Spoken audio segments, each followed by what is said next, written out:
What's up guys, my name is DeadVerse and this is the starting room challenge in Astra Malorum and Black Ops 7 Zombies. In the Astra Malorum starting room, you cannot buy any doors and you only have access to gobblegums and also the mystery box, quick revive, as well as the rampage inducer and also the Jaeger 45 wall buy, as well as an ammo box right here to buy ammo from. There is also no Wonder Fizz machine and no arsenal station, as well as no crafting table and pack-a-punch machine, meaning that it's just bare bones, just like the original Nocturne Totem from before. This is different from other zombies maps that have a starting room challenge. For example, Ashes to the Dam, where you have more access to many things.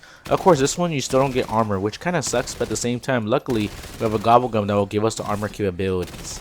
The best weapon so far that I found in this challenge is the XM325, because although it does drop off later on, the fact that it actually kills zombies pretty quickly is what we need, because of course we want to advance to round 50 because that's the main target, so we can get a calling card. Funny enough, this room is actually pretty small. I mean, you don't really have much to work with except of course a few areas that you can easily train in, and also we don't have any traps, meaning that of course we have to take advantage of the fact that we have a decent amount of space, and of course we do have quick revive, which is pretty interesting.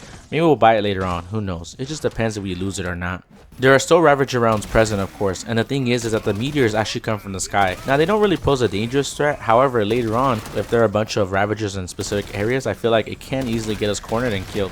But so far we're actually killing them pretty quickly and we get max ammo. Time to use a perkaholic, and this will give us access to all the perks on the map. And like I said, I really appreciate it that you guys supported the Ashes to the Dam starting room, because of course that one you get a lot of features, whereas this one you're pretty limited.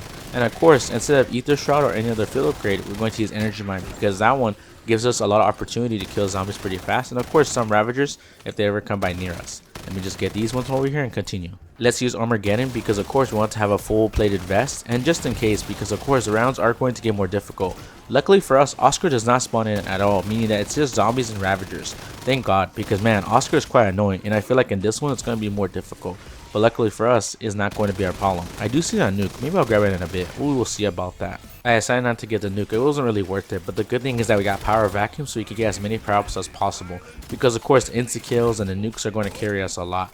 And then from here, of course, we need to get the wonder weapons from the box so that they can help us as well. Let's see what we get from the box. Okay, we got an NPC-25, and especially with that conversion kit, that's going to help a little bit. Now that I have dead shots, it's actually going to make it easier for headshots. Let me just keep on shooting. Of course, let me just throw these tomahawks, and we got them pretty easily. Of course, the good thing is that the mystery box can give us ether tools, which makes it so I can upgrade this to blue rarity. I was thinking about using a gold gobblegum, but I decided not to, just because of course it wasn't really worth it to use hidden power. But in this case, I just used the RK9. And like I said, my main goal is to try to get the LGM1 or the ray gun, because of course the ray gun can deal with the Ravagers, and then the LGM1 can just deal with the zombies, especially if I'm training, because in this map you're gonna have to train a lot. Let me just use the MK78 with this conversion kit. It's actually pretty okay. The Ravager rounds aren't really that bad. I mean, the fact that a PhD flopper is gonna help us a lot, just in case we need to wall bounce or whatnot. Let me just get these ones. I'm trying to get my loot, but man, get out of here. Where's that other one? Oh, there you are. Now we got max ammo. Let me use the stock option gobblegum, because I could just spray and pray with this gun, and then from here let's just keep on shooting. And the good thing is that I got insta kill, which is gonna help so much, man. Insta kill is such a clutch in this game mode. Then from here, let me just get that for bonus points, and then from here let me just shoot these ones. Luckily for us, we got 2 energy mines just in case, of course, because either from training down here or up there, it just depends. Alright, it's round 14 and so far we have survived. Let me just throw the shock charges. And good thing for us, with elemental pop we can activate ammo mods, because unfortunately there's no arsenal station, but maybe on a future map there will be, but who knows. Let me just use this cold guys, and like I said, I'm just mainly rolling the mystery box, so hopefully you can get something good. Who knows? Let's see what we get from the mystery box, and let's go. We got the ray gun. I was thinking about using crate power to upgrade it, but I decided I'm going to use that later for the LGM1. Because the ray gun is okay against Ravagers. Of course it's going to drop off later on, but I just feel like crate power is going to be useful in the LGM1 instead, just because of course I want to make sure that I can kill them as quickly as I can. Now from here, we're going to do is find the rest of them. Come on zombies, get over here. Why are you scared of me? Let me just get this one. Nice. Luckily for us, I activated Aftertaste, because of course anytime I go down I can get all my perks back. I feel like Aftertaste is such an underrated gobblegum. A lot of people say that's not good, but at the same time it's like just having it there just makes it really useful, because of course it's really a great gobblegum in solo, because of course the other gobblegums that give you your perks back are only mainly for co-op use. Let me just reload this ray gun, keep on shooting them, and man, I just love this so much, man. It's really killing pretty quickly as usual.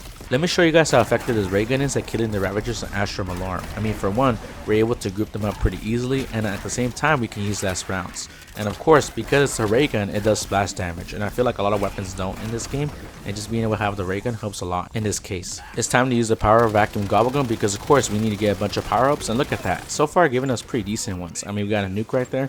Now, of course, I can easily grab the nuke, but I'm like, you know what? I want to make this challenging. I don't just want to get the nuke right away, so let me just keep on shooting these zombies.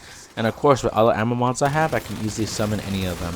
Now, from here, of course, let me just keep on rotating, and then from there, we'll finally get the nuke. Now we can get it easily. I hope you guys are having a wonderful day so far, because I am. And I wanted to show you guys that this starting room challenge in Astra Malorum isn't really that bad. I mean, yeah, of course, you have to get to around 50, and of course, you don't really have a lot to work with. But I feel like the fact that you don't have to do it like bears or necro pincers honestly is a really good thing. And then from here we get double points just because we can get a lot of points.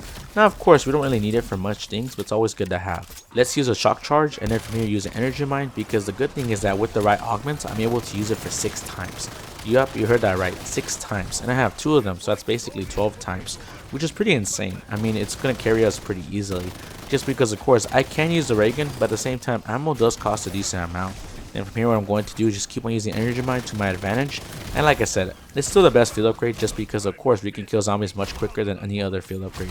Let's see how the ray gun is at round 21, and so far it's killing them pretty nicely. I will say of course I still need to keep my distance because the zombies can easily corner me. And then from here, let's see what we get. Okay, let me just use energy mine so I can take advantage of this full power.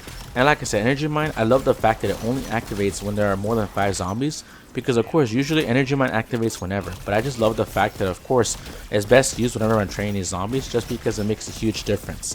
Now from here, what we're going to do is grab this nuke, and then let's see what else we can get.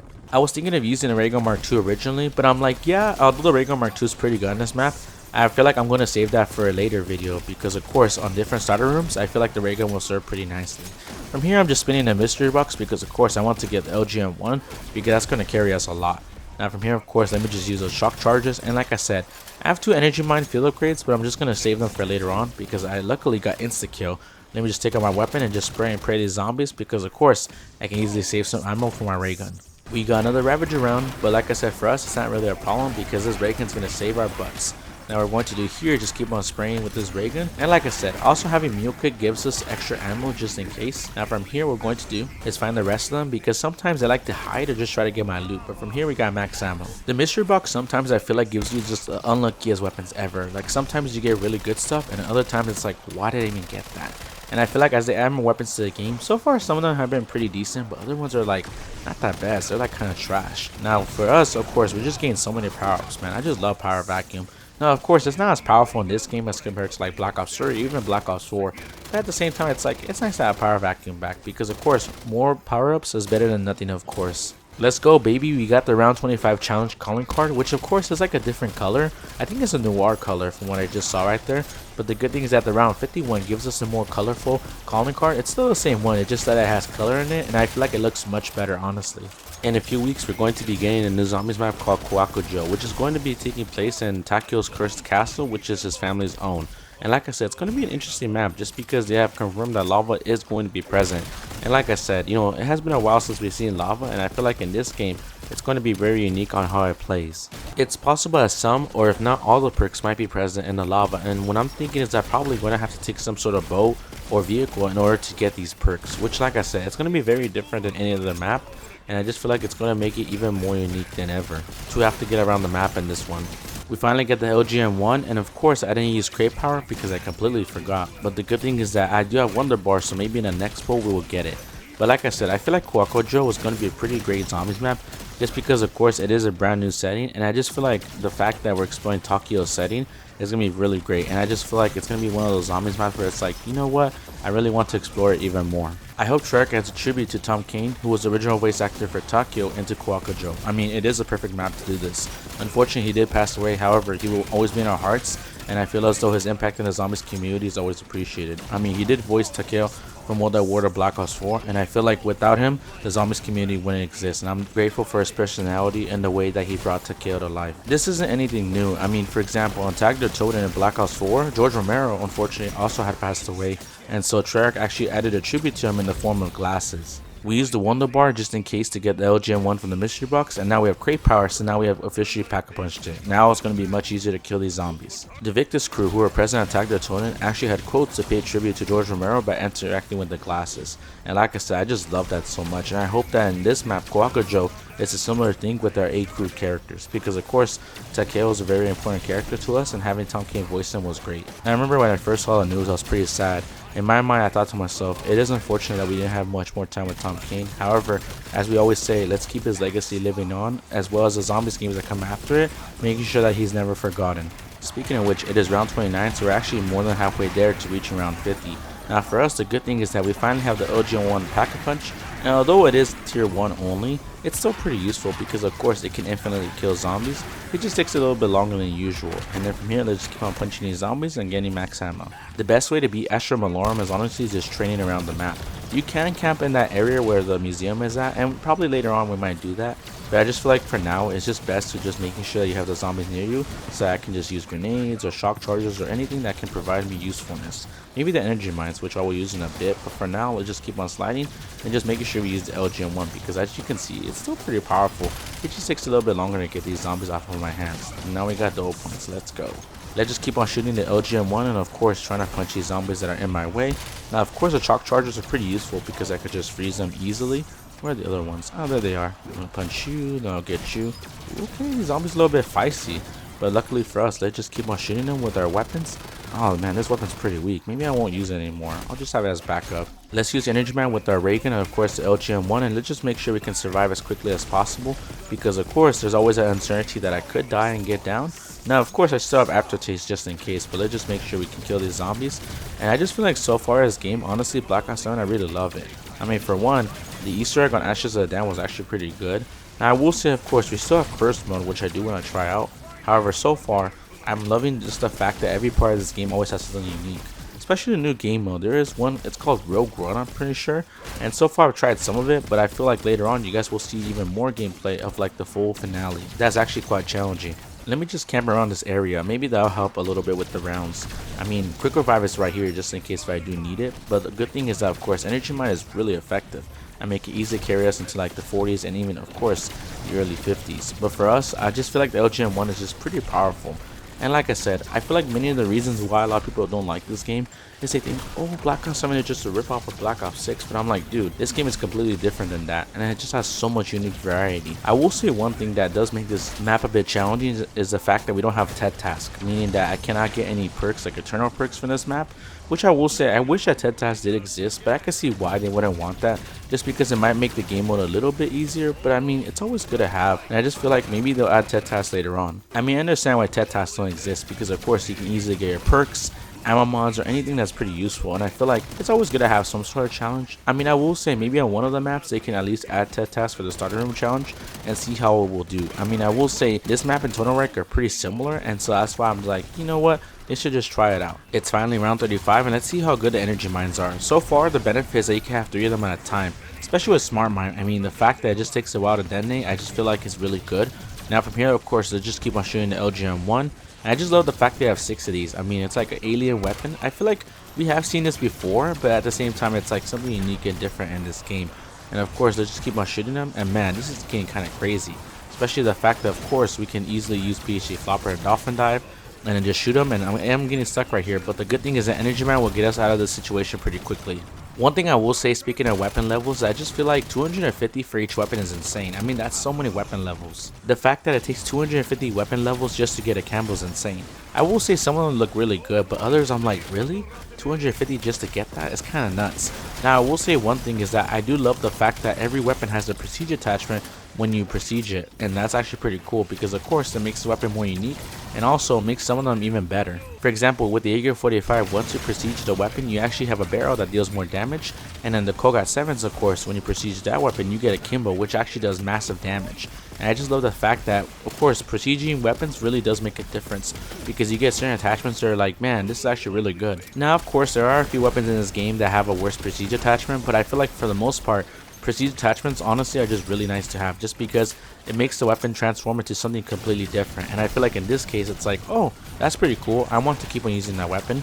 I will say though, 250 weapon levels is just way too much because you have to consider the fact that, of course, DLC weapons, and I just think that it's just way too much of a level grind just to get that. But of course, with the double XP events that come out, especially now, it's like it's really good to have that just because it makes it so much easier and quicker. Also, it's great that we have zombies camos. I mean, finally, for once, I feel like zombies is acknowledged, because of course in the previous games I feel like zombies was just one of those things where it's like not really thought about a lot. And I feel like now with Black Ops Cold War 6 and 7, it's like much easier to be able to play zombies, because it's like finally I can use my attachments I always wanted to, like a Kimbo, of course FMJ, or like rapid fire, because back in Black Ops 1 you couldn't even put attachments on your weapons. And granted, in Black Ops 2 you could upgrade your weapons and you get attachments, but it's not the same thing. Whereas in Black Ops 3, that's when they finally started to take zombies seriously. I feel like as the games go by, developers really do consider zombies more important, because of course, there have been some weapons that come to this game that's like, you think to yourself, man, they were really designed for zombies, more than like multiplayer, endgame, or even Warzone, or even campaign at least. And that's a huge step in the right direction, because of course when maps that came out like Paradox Junction, Treyarch, Astra Malorum, and Ashes of the Dam, so far have actually been really well. I would say that out of all the maps, it's like really fun to play Ashes of the Dam and Treyarch. Astra Malorum is okay, it just depends on how you play it. And Paradox Junction, I feel like at first people didn't like it, but overall I feel like over time it grew on people. I mean, personally for me, I feel like it's like that casual, easy map to play. And I just love that Treyarch and of course Ashes of the Dam is more challenging because it's like a bigger map, so you have more things to do, and of course Easter eggs, I mean, those I'm pretty sure gonna be really good. And now in this case, of course, we still got the ray gun and we still got energy mine, and man, this is getting pretty tough. I mean, we're on round 39, the ray gun's kind of dropping off, but of course, it's always good to use regardless, just because like easy to clear the zombies. We only got 10 more rounds left and we'll be there to round 50, but so far what we're going to do, of course, is just keep on using our weapons to our advantage and just making sure to make use out of them. Man, that ray gun's not really doing a lot, but I will say, of course, it's always good to just slide with PhD Flopper and of course use our weapons that we have, because of course there's always the uncertainty that comes from this game. But the good thing is that so far we're able to eliminate them right here and we get our max ammo. One thing I always wondered was, what if Black Ops 7 released years later after Black Ops 6? I mean, in theory, most people are like, you know what, they should release a zombies game right after the other zombies game.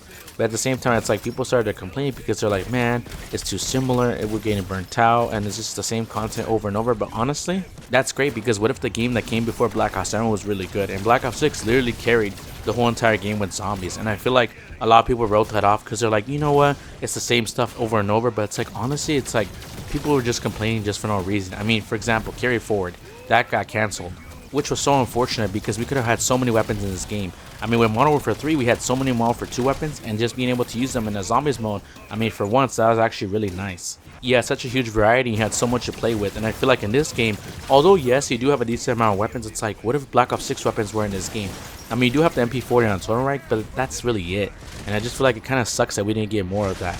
I understand though, because there were other games that are coming out that of course were competing against Black Ops 7, but it's like still, I wish we had more weapons in this game, because of course we could have taken advantage of the Black Ops 7 mechanics. What if the Black Ops 6 maps came to this game? I mean, that would have been crazy. Imagine Liberty Falls on this game, or of course Reckoning, or even other maps such as Terminus. That would have been really nice, or even Shadow Veil at least. I like to always give hope, because of course there's always an uncertainty, because sometimes you could get surprised by the unexpected. Now from here, what we're going to do is use the ray gun, and luckily for us, I had temporal gift, so I'm using that insta kill so I can last for a minute. Now let me see what I might get. Maybe I'll use something else in a bit, but for right now, I'm just going to be using a ray gun. Let me just shoot these ones, and then probably going to pull out the XM325, just so I could just hip fire these zombies. And like I said, with stamina up, it's actually really good, because then I could just easily run and spray and pray. Let me just get the zombies that are over here, and there's so many of them, but the good thing is that insta kill is not really a problem. But of course, let me just keep on running around, just shooting the ray gun, and just using whatever I have, especially the LGM1. It's actually very good at insta-kill, because then you can just shoot it and easily get them. The best gobble gun for energy mine, of course, is Arsenal Accelerator, because you could just charge your field crates even faster. Because of course, I need to make sure that I have 2 of them at a time, or even 3, it just depends. But man, I really needed that. Now we have insta-kill and even double points. I mean, I have so many points, honestly. There's really no point in keeping them, but hey, it's always good to have regardless. Now, of course, what we're going to do from here is just keep on rotating. I do have that nuke right there, but I don't feel like grabbing it. I really don't want to grab it, just because I want to show you guys that I'm able to take advantage of the fact that I'm good at this game. Then from here, let me just keep on going around, of course, shooting the zombies, and then from here, I'll grab the nuke, which will lead us to the next round. Every time there's a new Ravager round, they spawn in like, I think 5 to 6 Ravagers. It's insane. You have like so many of them, and they can easily get you in a corner and kill you. But of course, with us, we have everything that we need. We got energy mines, LGM1s, and ray guns. Now I'm curious to see if like you were to kill a Ravager, like would they drop an ammo mod? Because of course, unfortunately on this map you don't get ammo mods unless you have elemental pop. Let me just get this last round here. Come on, Ravager, die already. And then from here, I'm going to get max ammo. Could you imagine if I could kill the Ravagers while they're eating my loot and I could get ammo mods? I mean, that would have been really good, but unfortunately that's not the case. Now what we're going to do here is just keep on spamming the LGM1, and I just love the fact that it comes with 6 rounds. Now I do see some legendary weapons in there, but honestly there's really no point unless you upgrade them, and even then it's like, okay, it is round 46 and that's going to be even more difficult. Now unfortunately on this version you also don't have exfil, and I just got down. Are you serious right now, man? I'm going to revive myself, and then from here we're able to easily get it back up. Luckily he's able to get back up without getting killed. Now I don't have quick revive, and sometimes I do forget to get it. In this case what I'm going to do is just wait until later on to get it, but for now what we're going to do is just use energy mine and take advantage of the fact that we have monkeys and everything at our disposal. Let me just throw them down, and then from here pick that up. I just realized that we haven't had a crafting table yet in any of the starting room challenges. Hopefully soon we will get a crafting table, just because I want to get score streaks. It's crazy to think, but the crafting table could actually be a really good piece of equipment to use, just because of course you get war machines, death machines, or even disciple injections, or even mangler cannons. And I feel like the crafting table might actually be really good for this. Now of course this is the area I was talking to you about. So you can camp right here, but at the same time it's like you want to make sure you just keep on training, because of course you can easily get zombies near you and easily die.